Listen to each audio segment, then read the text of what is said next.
En su lecho de muerte en 1726, el doctor Manuel Vázquez confesó a su hijo el secreto más terrible que había guardado durante 3 décadas.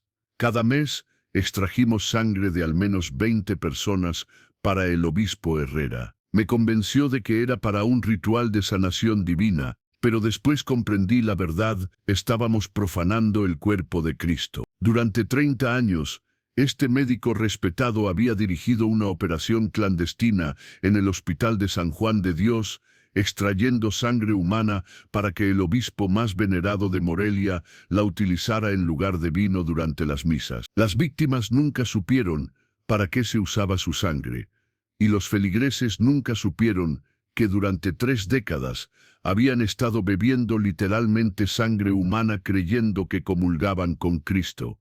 Antes de continuar con la historia escalofriante del obispo Herrera y sus 3 décadas de profanación sacramental, si te gustan misterios religiosos como este, no olvides suscribirte al canal y activar las notificaciones. Cada semana traemos nuevos relatos tenebrosos que desafían todo lo que creías saber sobre las instituciones más sagradas. Dale like si esta historia ya te está dando escalofríos y compártela con alguien que se atreva a conocer los secretos más oscuros de la historia. Ahora volvamos a Morelia en 1625 para descubrir cómo comenzó esta profanación, que duró 30 años.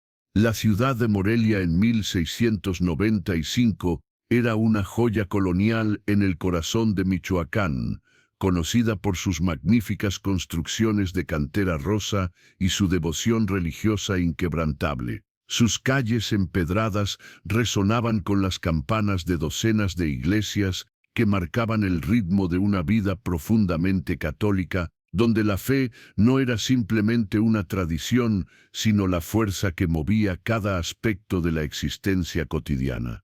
En el centro de esta devoción se alzaba la majestuosa Catedral de Morelia, una obra arquitectónica que había tomado más de un siglo en completarse y que representaba el orgullo espiritual de toda la región. Sus torres gemelas, visibles desde cualquier punto de la ciudad, no eran solo referencias geográficas, sino símbolos de la presencia constante de lo divino en la vida de sus habitantes.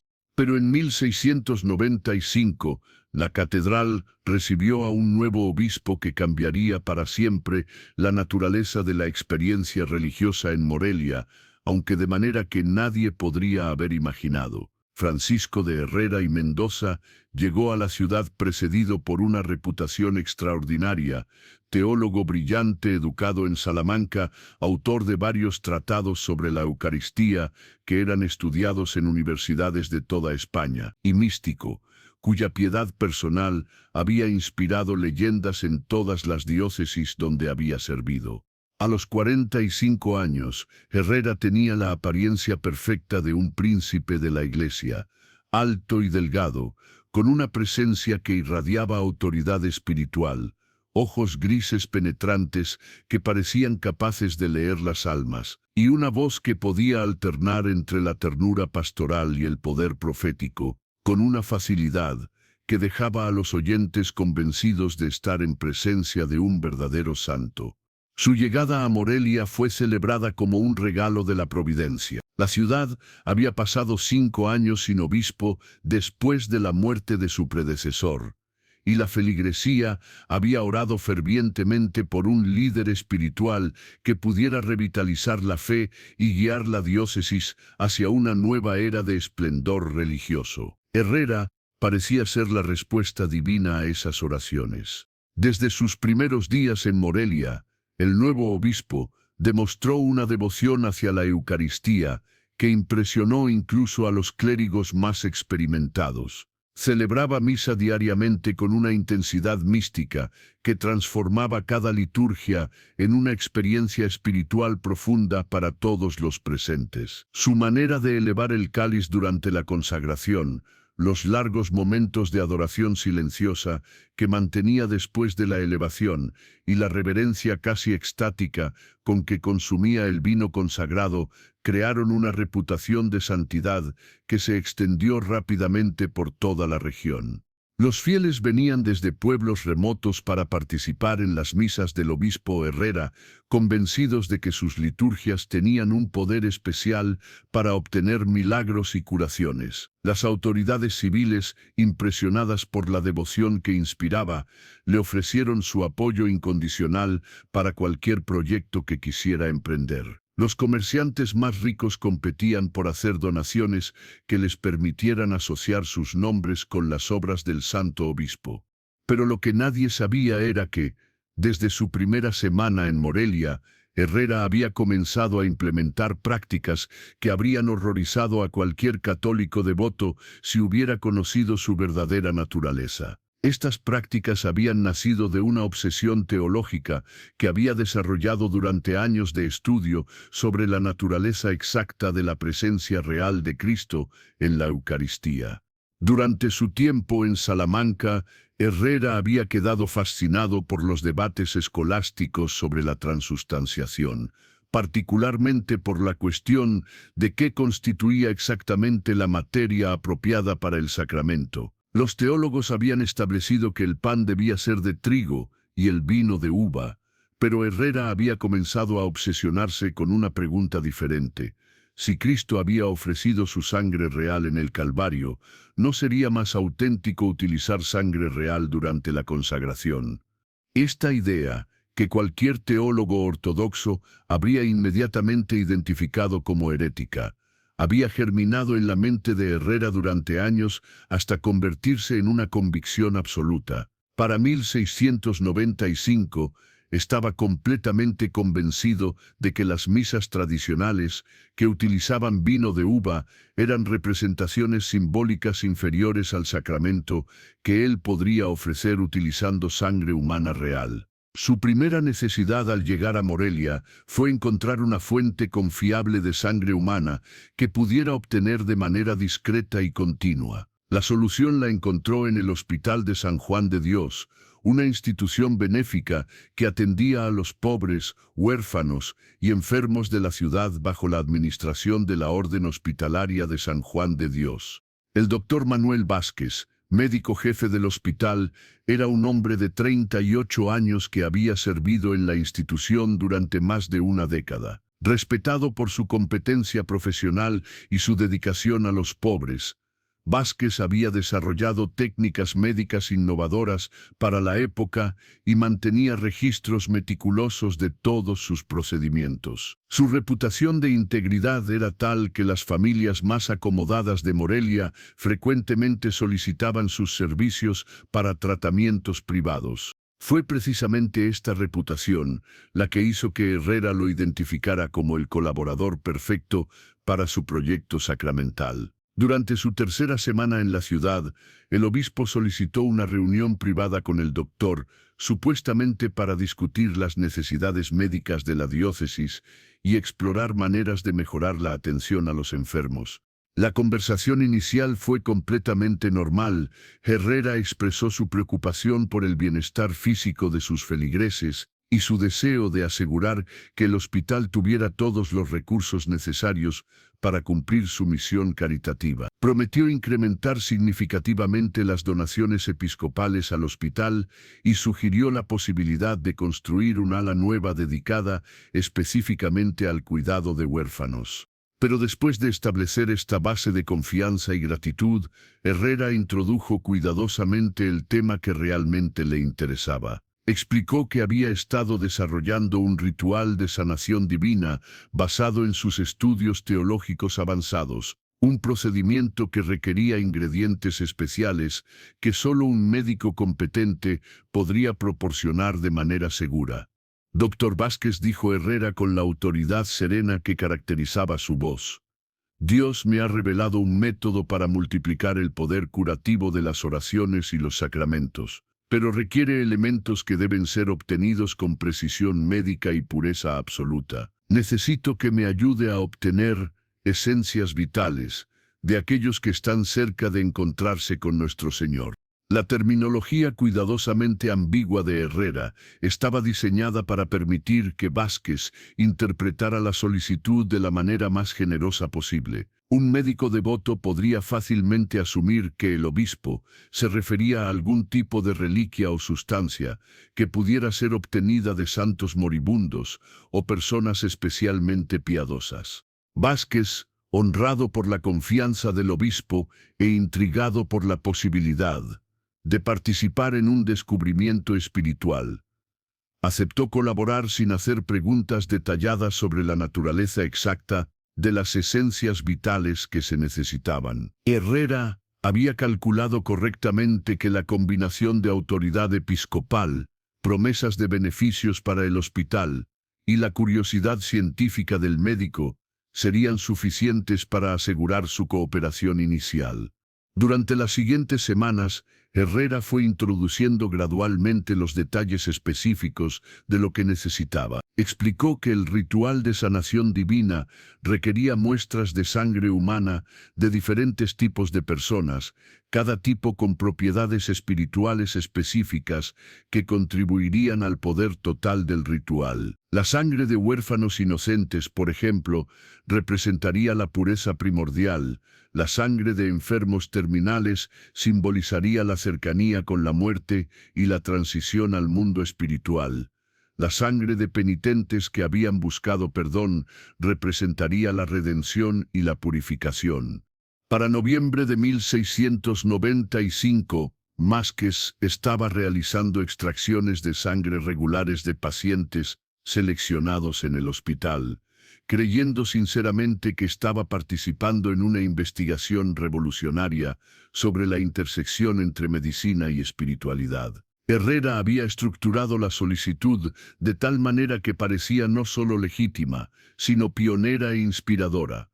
Los procedimientos de extracción se realizaban durante las horas nocturnas, cuando el hospital tenía menos personal y visitantes. Vázquez había desarrollado técnicas que le permitían extraer cantidades significativas de sangre de cada donante sin causar la muerte inmediata, aunque muchos de los sujetos, debilitados por enfermedades existentes, no sobrevivían las 24 horas siguientes al procedimiento.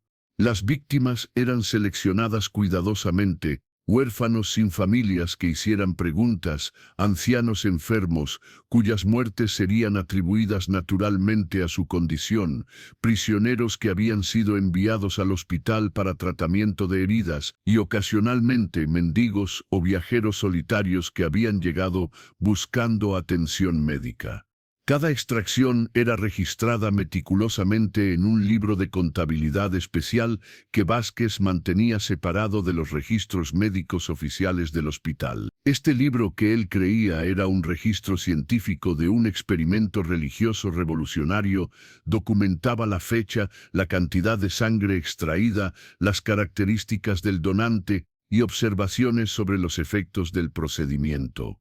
La sangre extraída era almacenada en recipientes especiales que Herrera había proporcionado, frascos de vidrio sellados con cera y marcados con símbolos que Vázquez asumía eran notaciones teológicas relacionadas con el ritual de sanación. En realidad, estos símbolos indicaban el tipo de sangre contenida y la fecha de extracción, un sistema de clasificación que permitía a Herrera seleccionar la sangre apropiada para diferentes tipos de misas. Mientras tanto, los cambios en las liturgias de Herrera habían comenzado de manera tan sutil que nadie los notó inicialmente. El obispo había introducido gradualmente elementos que preparaban a los feligreses para aceptar variaciones en la apariencia y el sabor del vino consagrado. Explicaba que había comenzado a utilizar vinos sacramentales especiales, importados de monasterios remotos de España,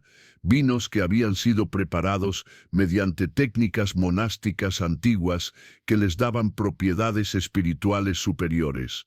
Estos vinos especiales tenían, según Herrera, consistencias y sabores diferentes que reflejaban su potencia espiritual incrementada. Algunos podrían ser más espesos, otros podrían tener sabores más intensos, y ocasionalmente podrían variar en color dependiendo de las oraciones específicas que habían sido dichas durante su preparación. Esta preparación psicológica fue esencial para que los feligreses no cuestionaran las características inusuales del líquido que comenzaron a consumir durante la comunión. Cuando la sangre humana reemplazó al vino en el cáliz, los fieles atribuyeron cualquier diferencia en sabor, consistencia o aroma a las propiedades místicas especiales que el santo obispo había explicado. Para la Navidad de 1695, Herrera estaba celebrando misas regularmente, utilizando sangre humana en lugar de vino, convencido de que estaba ofreciendo a sus feligreses una forma de comunión más auténtica y espiritualmente poderosa que cualquier cosa disponible en otras diócesis. En su mente había logrado acceso a la forma más pura posible de la presencia real de Cristo en la Eucaristía. Los efectos en la congregación fueron inmediatamente notables, aunque interpretados completamente de manera errónea. Los feligreses reportaron experiencias espirituales más intensas durante las misas del obispo Herrera, sensaciones de conexión divina más profunda, y una renovada devoción que los movía a lágrimas durante la comunión. Estos efectos eran reales, pero no tenían nada que ver con propiedades espirituales especiales de la sangre humana. En cambio, reflejaban las respuestas psicológicas complejas a consumir sangre real sin saberlo. Algunas personas experimentaban efectos fisiológicos sutiles del hierro adicional, otras respondían subconscientemente a las diferencias en sabor y textura, y muchas simplemente reflejaban sus expectativas elevadas basadas en la reputación de santidad del obispo. Herrera interpretó estas respuestas como confirmación divina de que había descubierto el método correcto para celebrar la Eucaristía. Su convicción de que estaba restaurando la pureza original del sacramento se intensificó y comenzó a planificar maneras de expandir y refinar su práctica. Durante 1696 Bayes estableció un sistema más sofisticado con el Dr. Vázquez. En lugar de extracciones ad hoc, desarrollaron un programa regular que proporcionaría suministros consistentes de diferentes tipos de sangre para diferentes ocasiones litúrgicas. Las fiestas más importantes requerirían sangre de víctimas especialmente puras, mientras que las misas ordinarias podrían utilizar sangre de donantes menos selectos. Las extracciones se intensificaron correspondientemente. El libro de registros de Vázquez muestra que durante 1696 se realizaron 247 procedimientos, una cifra que representaba aproximadamente 5 extracciones por semana. No todas estas extracciones resultaron en muerte inmediata, pero los registros hospitalarios muestran un incremento notable en la mortalidad durante ese periodo, incremento que fue atribuido a una epidemia particularmente virulenta que había afectado a los más vulnerables. A medida que pasaban los años, tanto Herrera como Vázquez se acostumbraron a la rutina de lo que habían llegado a ver como su trabajo sagrado conjunto. El obispo había desarrollado rituales elaborados para la preparación de la sangre antes de su uso sacramental. Oraciones especiales que decía mientras mezclaba sangres de diferentes orígenes y ceremonias privadas de purificación que realizaba en los sótanos de la catedral donde almacenaba sus provisiones. Vázquez, por su parte, había refinado sus técnicas de extracción hasta lograr una eficiencia que le permitía obtener máximas cantidades de sangre con mínima evidencia visible de intervención. También había desarrollado métodos de preservación que mantenían la sangre utilizable durante periodos más largos, utilizando técnicas que había adaptado de sus conocimientos sobre preparación de medicinas. Para 1700, 5 años después del inicio de la operación, se habían establecido en una rutina que funcionaba con precisión mecánica. Cada mes, Vázquez proporcionaba aproximadamente 20 extracciones que producían suficiente sangre para todas las necesidades litúrgicas de Herrera. Las víctimas continuaban siendo seleccionadas de las poblaciones más vulnerables del hospital y sus muertes continuaban siendo explicadas como resultados naturales de enfermedad, vejez o debilidad constitucional. La única modificación significativa que se introdujo durante este período fue un incremento en el ceremonial público que rodeaba las liturgias de Herrera. Había comenzado a organizar misas especiales para ocasiones importantes, eventos que atraían a miles de fieles desde toda la región de Michoacán. Estas misas de milagros, como llegaron a ser conocidas, utilizaban cantidades especialmente grandes de sangre y eran celebradas con una pompa y misticismo que las convertían en experiencias religiosas extraordinarias para los participantes. Los informes sobre estas misas especiales llegaron a las más altas autoridades eclesiásticas de Nueva España y España, generando una reputación que convertía a Herrera en uno de los obispos más célebres de todo el Imperio Español. Su fama se extendió hasta Roma, donde algunos cardenales comenzaron a considerar la posibilidad de que los fenómenos reportados en Morelia fueran evidencia de santidad genuina que podría eventualmente justificar un proceso de canonización. Esta atención externa, aunque gratificante para Herrera, también comenzó a crear presiones que no había anticipado. Funcionarios eclesiásticos de más alto rango empezaron a expresar interés en visitar Morelia para presenciar personalmente las liturgias extraordinarias del obispo. Algunos teólogos pidieron copias de los tratados, donde Herrera había desarrollado las innovaciones litúrgicas que producían efectos tan notables. Para 1705, 10 años después del inicio de sus prácticas blasfemas, Herrera comenzó a experimentar lo que solo puede ser descrito como crisis de confianza ocasionales. Aunque continuaba convencido de la corrección teológica de su método, empezó a preocuparse por las implicaciones de lo que ocurriría si sus prácticas fueran descubiertas por investigadores externos que no compartieran su comprensión sofisticada de la naturaleza auténtica de la Eucaristía. Estas preocupaciones se intensificaron cuando recibió notificación de que el arzobispo de México había decidido realizar una visita pastoral a Morelia durante la Semana Santa de 1706. Una visita de tal importancia requeriría ceremonias especiales, incluidas misas celebradas conjuntamente que permitirían al arzobispo observar directamente las técnicas litúrgicas de Herrera. La preparación para esta visita creó la primera crisis operacional seria en la rutina establecida entre Herrera y Vázquez. El obispo necesitaba asegurar un suministro especialmente abundante de sangre de la más alta calidad para las ceremonias que celebraría con el arzobispo, pero también necesitaba garantizar que no hubiera evidencia de las fuentes de esta sangre que pudiera ser detectada por observadores externos sofisticados. La solución que desarrollaron fue una intensificación temporal de las extracciones combinada con mejoras en los procedimientos de ocultación de evidencia. Durante las 2 semanas previas a la visita arzobispal, Vázquez realizó extracciones casi diariamente, seleccionando víctimas cuyas muertes podrían ser más fácilmente explicadas como resultados de una epidemia súbita que había afectado al hospital. Simultáneamente implementaron procedimientos más rigurosos para la eliminación de cuerpos y la falsificación de registros médicos. Los cadáveres de las víctimas de extracción fueron enterrados en fosas comunes fuera de la ciudad, registradas oficialmente como víctimas de una fiebre que había aparecido súbitamente y desaparecido igualmente rápido después de causar un número inusual de muertes entre los más débiles. La visita del arzobispo en abril de 1706 fue un éxito triunfal que incrementó aún más la reputación de Herrera.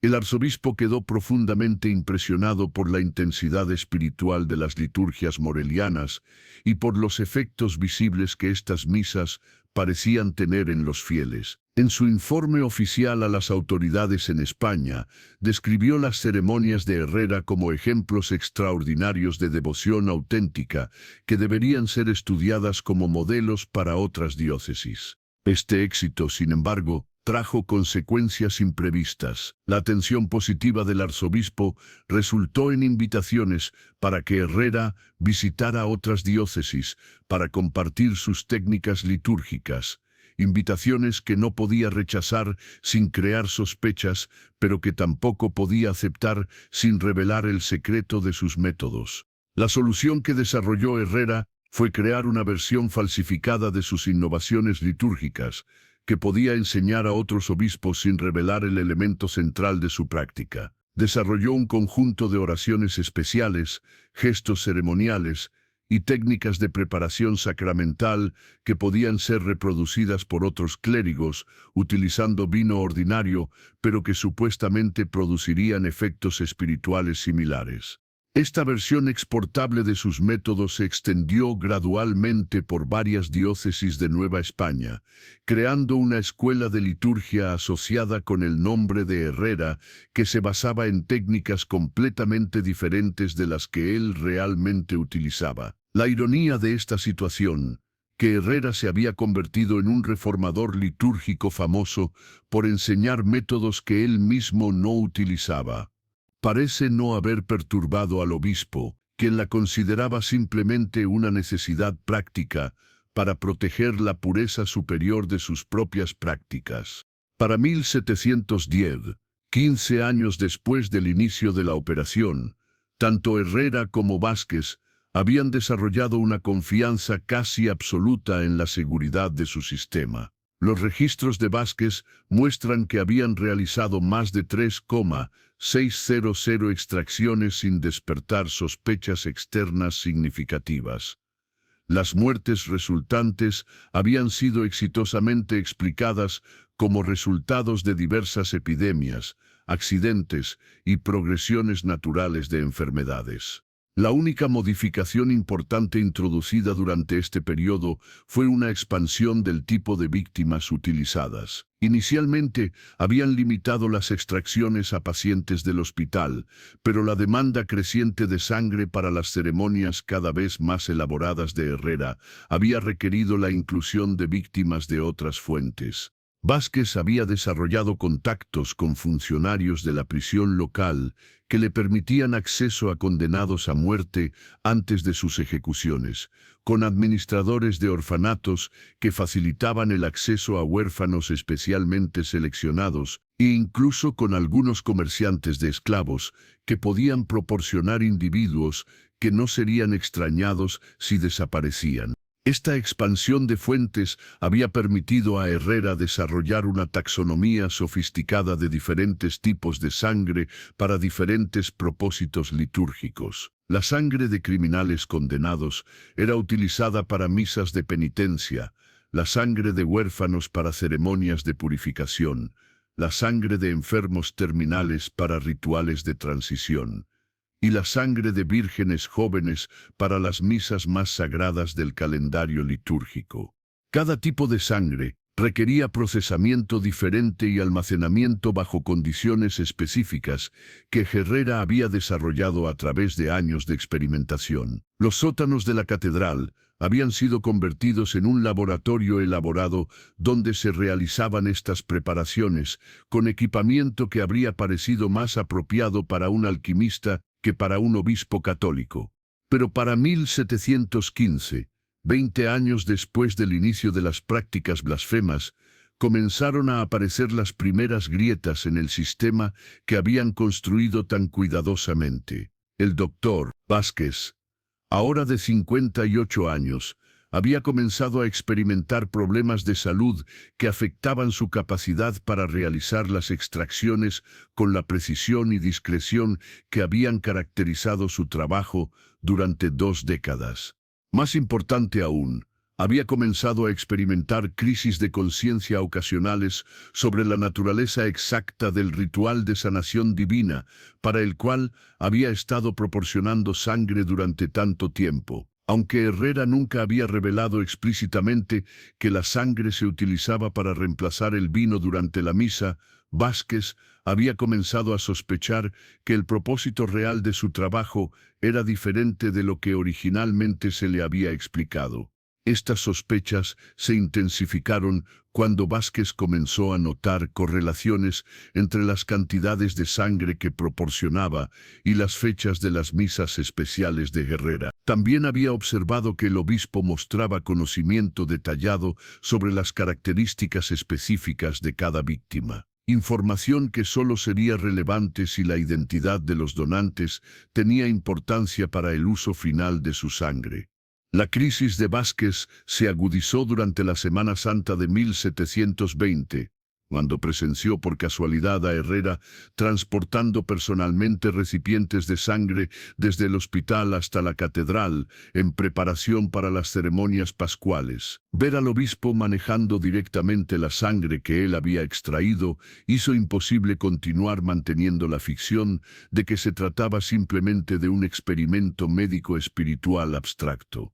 Esa noche, después de las ceremonias pascuales, Vázquez confrontó directamente a Herrera sobre el uso real de la sangre que había estado proporcionando. La conversación, según el testimonio posterior de Vázquez, fue el momento más aterrador de su vida.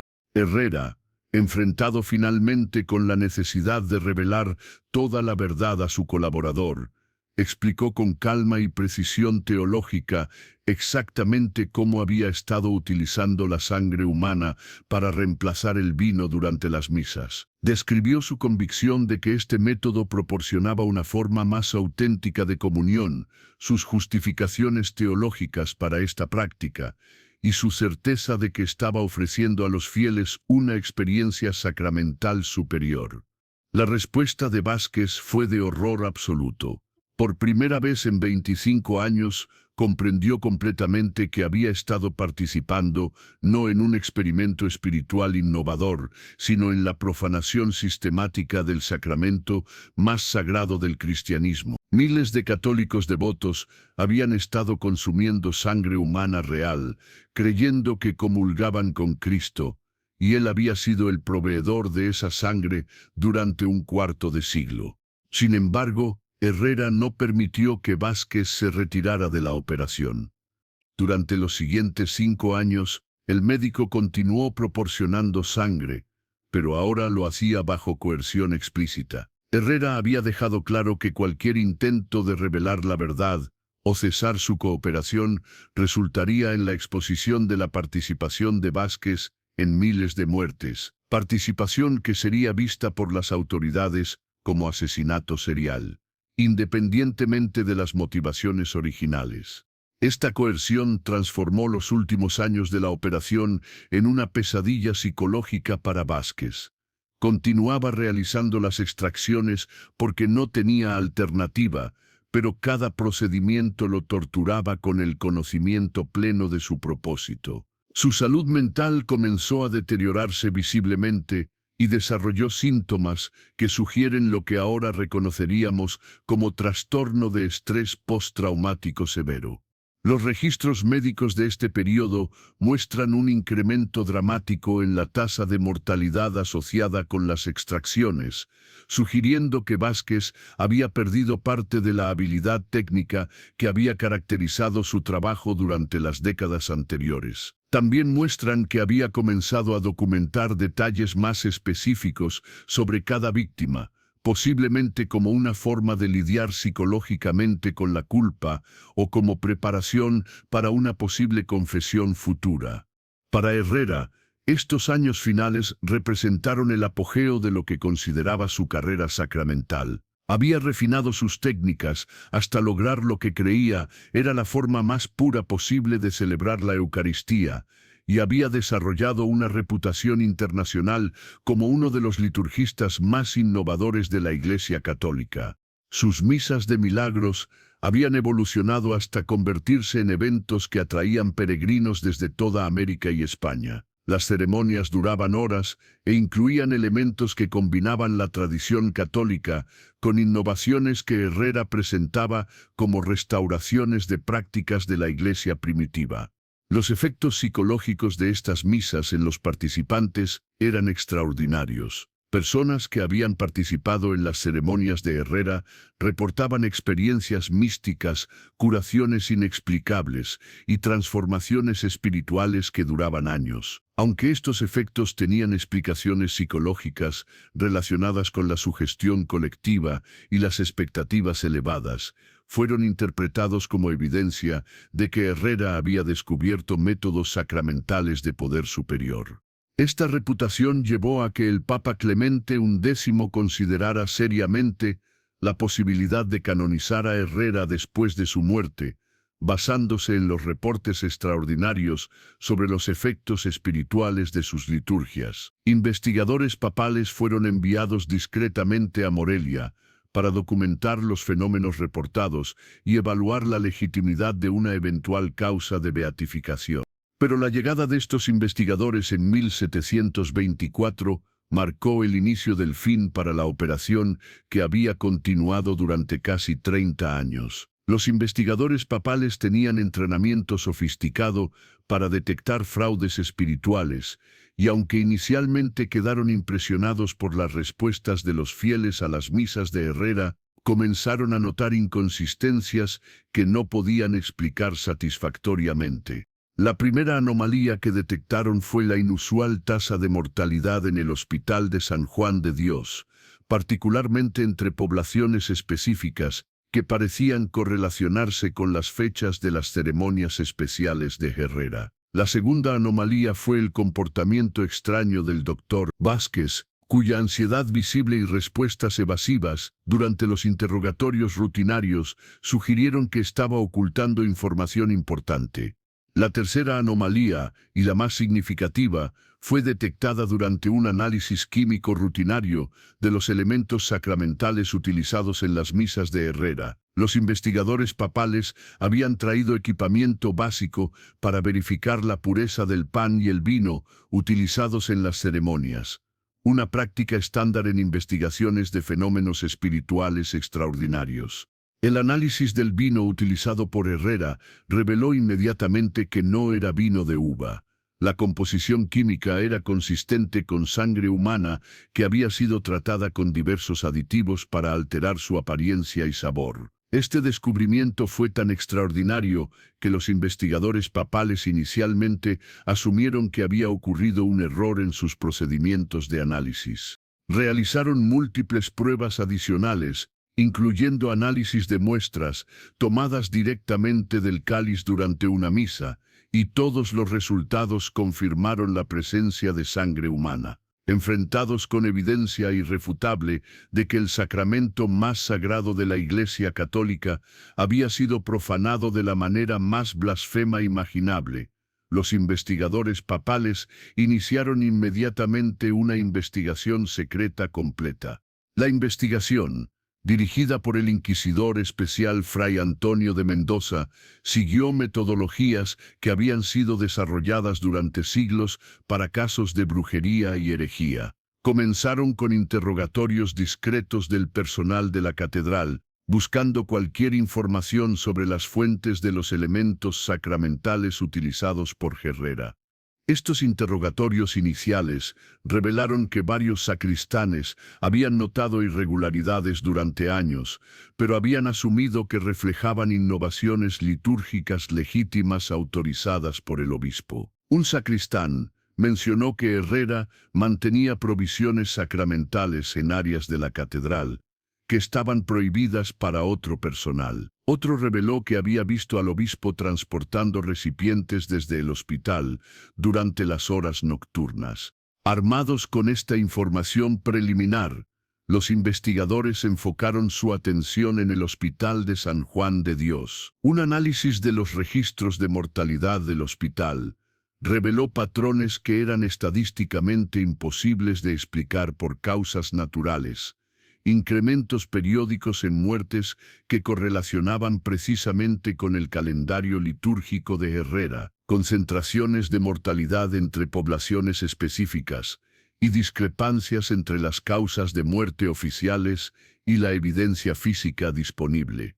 El doctor Vázquez fue sometido a interrogatorio formal el 3 de enero de 1725. Para ese momento, su deterioro mental era tan evidente que los investigadores inicialmente cuestionaron su competencia como testigo. Pero cuando comenzó a revelar detalles específicos sobre 30 años de extracciones de sangre, acompañados por fechas precisas, nombres de víctimas y descripciones técnicas de los procedimientos utilizados, se hizo evidente que su testimonio era tanto confiable como devastador.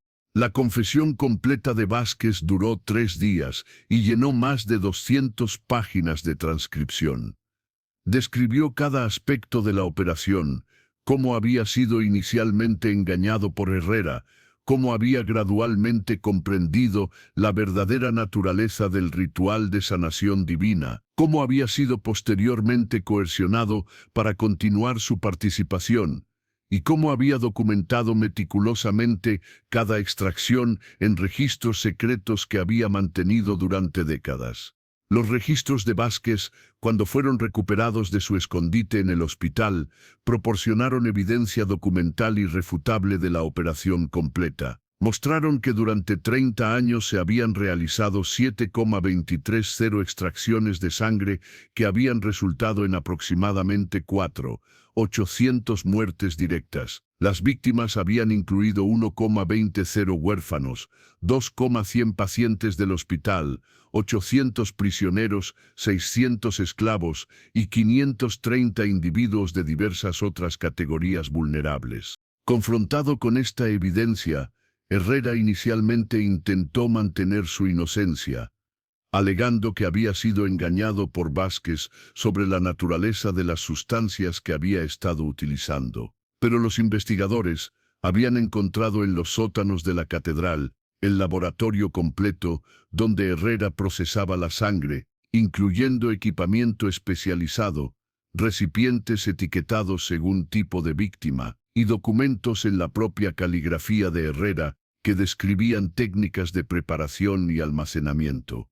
Más significativo aún, encontraron los tratados teológicos que Herrera había escrito durante décadas justificando sus prácticas. Estos documentos revelaron que, lejos de ser víctima de engaño, había sido el arquitecto intelectual de toda la operación. Sus escritos mostraban un desarrollo sistemático de argumentos teológicos destinados a justificar el reemplazo del vino con sangre humana, basándose en interpretaciones extremas de textos sobre la Eucaristía.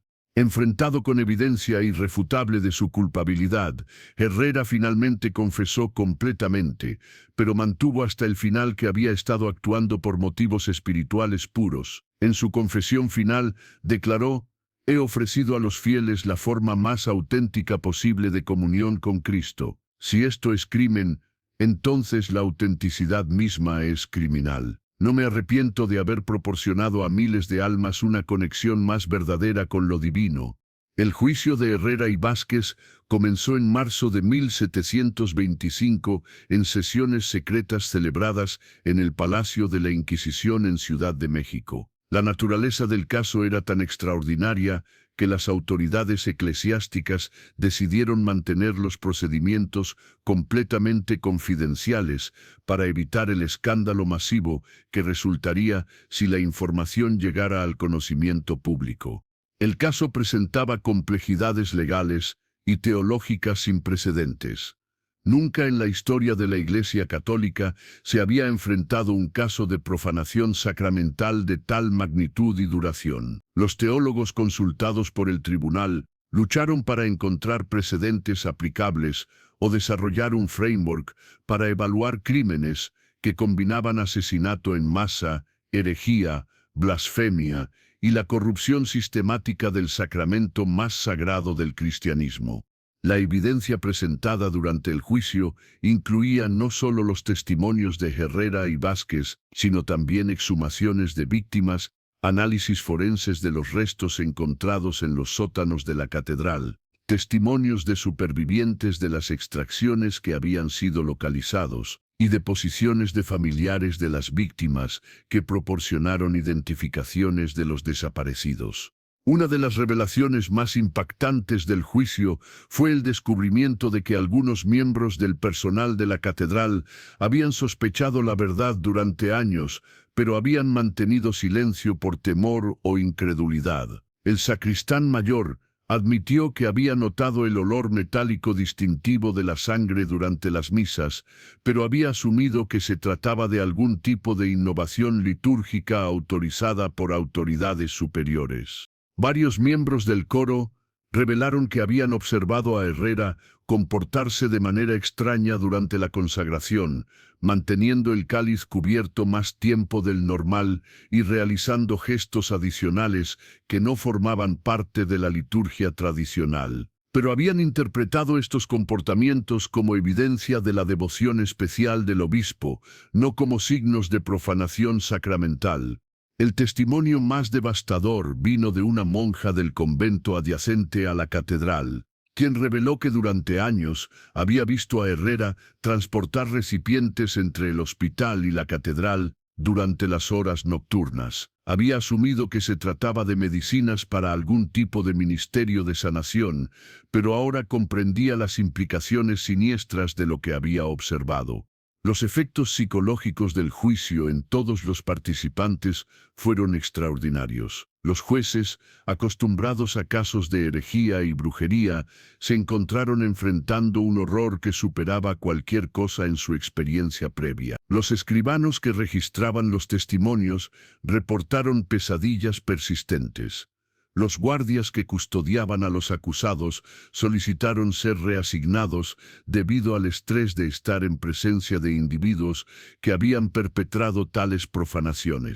El 15 de agosto de 1725, día de la Asunción de María, el tribunal pronunció sus sentencias. Herrera fue condenado a muerte por múltiples cargos de herejía, blasfemia, asesinato y la profanación del sacramento de la Eucaristía. La sentencia especificaba que sería ejecutado por fuego, el método reservado para los crímenes más graves contra la fe católica. Vázquez, considerado como cómplice coercionado cuya participación inicial había sido resultado de engaño, recibió una sentencia de prisión perpetua en aislamiento, donde pasaría el resto de su vida en oración y penitencia por su participación involuntaria en la profanación masiva. Sin embargo, las autoridades eclesiásticas enfrentaron un dilema extraordinario sobre cómo manejar las consecuencias más amplias del caso. Miles de católicos devotos habían participado durante décadas en misas que ahora sabían habían sido profanaciones blasfemas. La revelación pública de esta información podría resultar en una crisis de fe masiva que podría destruir la credibilidad de la Iglesia Católica en toda la región. La solución que desarrollaron fue un encubrimiento parcial que balanceaba la necesidad de justicia con la protección de la fe pública. La ejecución de Herrera y el encarcelamiento de Vázquez fueron realizados secretamente, sin ceremonia pública. A la población de Morelia se le informó que Herrera había muerto súbitamente de causas naturales y que había sido enterrado con los honores apropiados para un obispo de su reputación. Vázquez fue oficialmente reportado como habiendo sufrido un colapso mental después de la muerte de su colaborador espiritual, y su retiro a un monasterio remoto fue presentado como una decisión personal de buscar sanación espiritual en aislamiento contemplativo. La Catedral de Morelia fue cerrada para renovaciones extensas que duraron más de un año. Durante este periodo, cada superficie que había podido haber estado en contacto con la sangre humana fue reemplazada o purificada según rituales especiales desarrollados específicamente para este caso. El altar mayor fue completamente demolido y reconstruido con piedra nueva. Los cálices, patenas y otros elementos sacramentales fueron destruidos y reemplazados. Más significativo aún, se realizaron ceremonias secretas de reconsagración que involucraron a los teólogos más eminentes de Nueva España. Estas ceremonias, que duraron varias semanas, fueron diseñadas para purificar espiritualmente el espacio y restaurar su santidad después de décadas de profanación.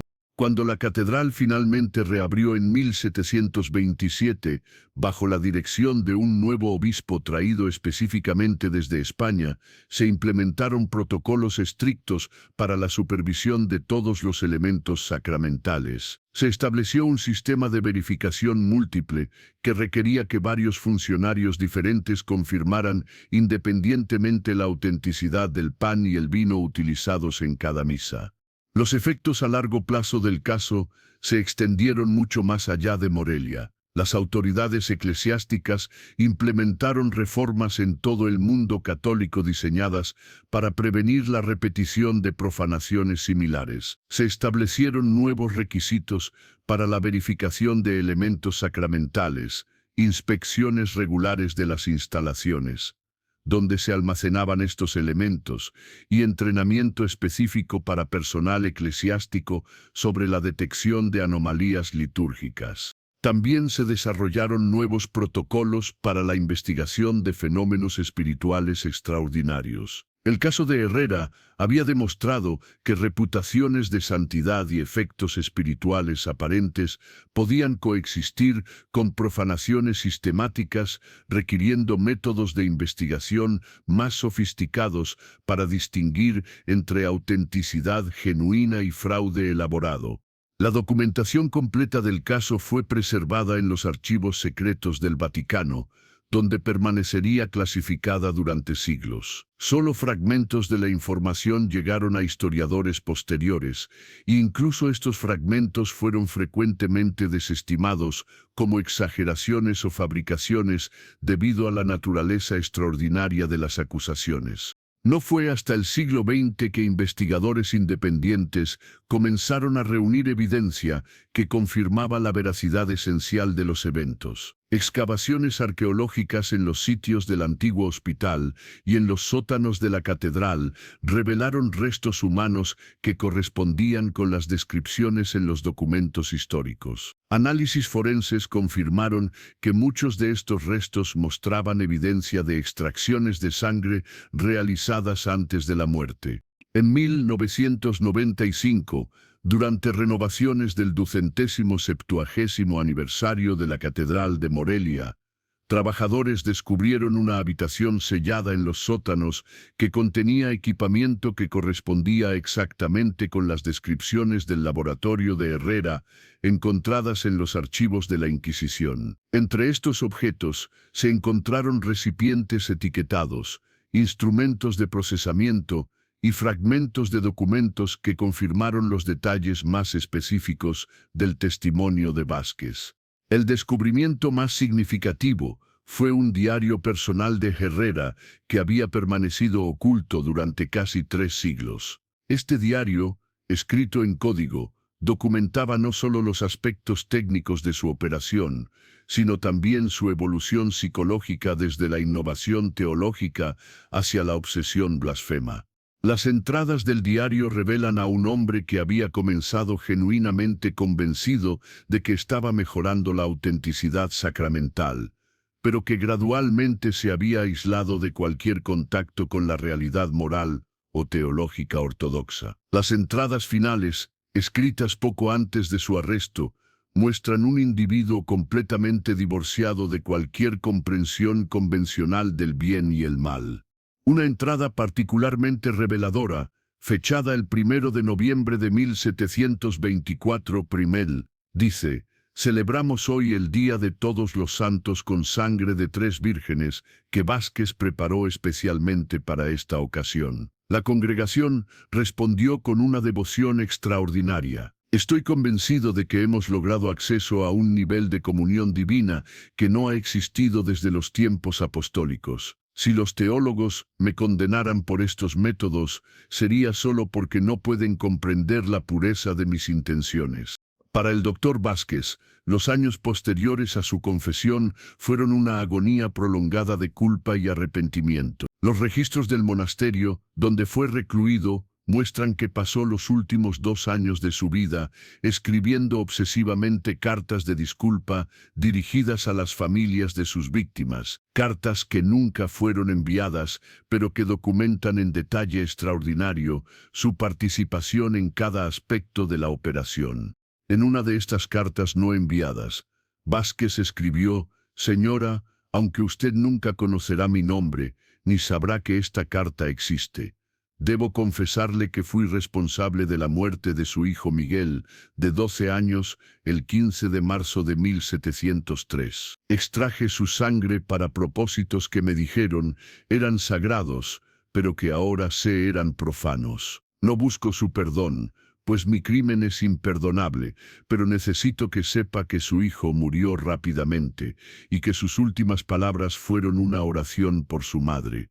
Vázquez murió el 23 de diciembre de 1726, desde exactamente un año después del inicio de su confesión. Según los registros del monasterio, sus últimas palabras fueron: «Durante 30 años, ayudé a convertir la sangre de Cristo en sangre de mártires inocentes. Que Dios perdone lo que yo no puedo perdonarme».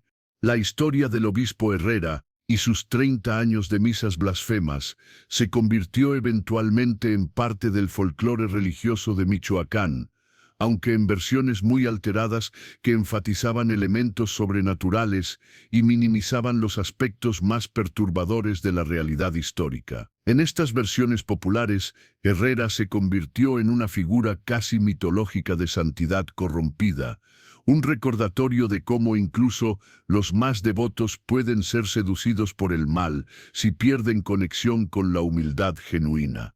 La Catedral de Morelia, después de su reconsagración, desarrolló una reputación como lugar de peregrinación para aquellos que buscaban purificación de pecados graves. Esta reputación se basaba irónicamente en el conocimiento popular de que el sitio mismo había sido purificado de una profanación extraordinaria, convirtiéndolo en un símbolo poderoso de la capacidad de la gracia divina para restaurar incluso lo más corrompido.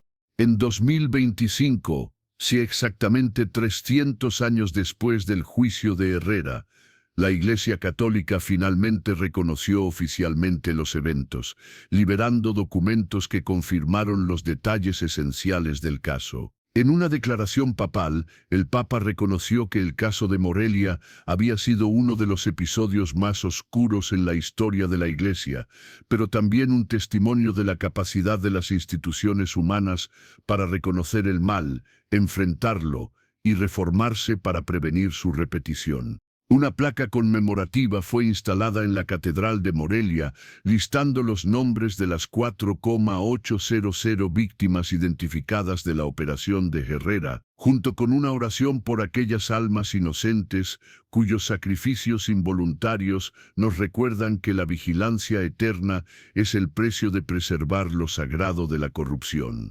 Cada 15 de agosto, moto, aniversario del día en que se pronunció la sentencia contra Herrera, se celebra una misa especial en la Catedral de Morelia dedicada a la memoria de las víctimas. La ceremonia incluye una renovación de los votos sacerdotales por parte de todo el clero presente, recordando su compromiso de proteger la santidad de los sacramentos.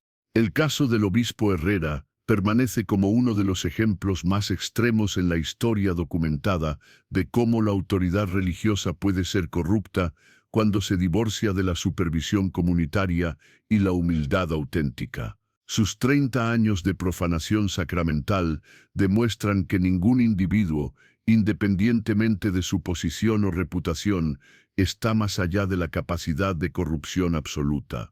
Pero quizás la lección más importante del caso es que incluso las profanaciones más sistemáticas y prolongadas eventualmente salen a la luz. La verdad tiene una manera de emerger, a veces después de siglos, y cuando lo hace, demanda no solo justicia para las víctimas, sino también reformas institucionales que protejan a futuras generaciones.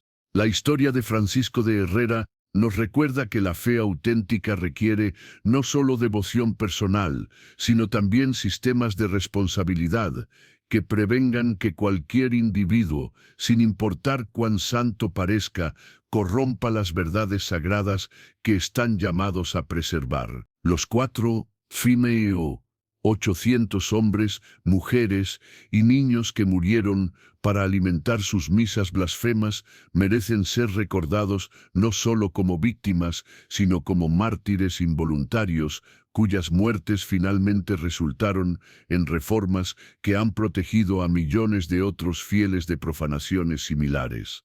En las palabras finales del diario secreto de Herrera, escritas probablemente la noche antes de su arresto, encontramos una última ventana a la mente de un hombre que había perdido completamente contacto con la realidad moral.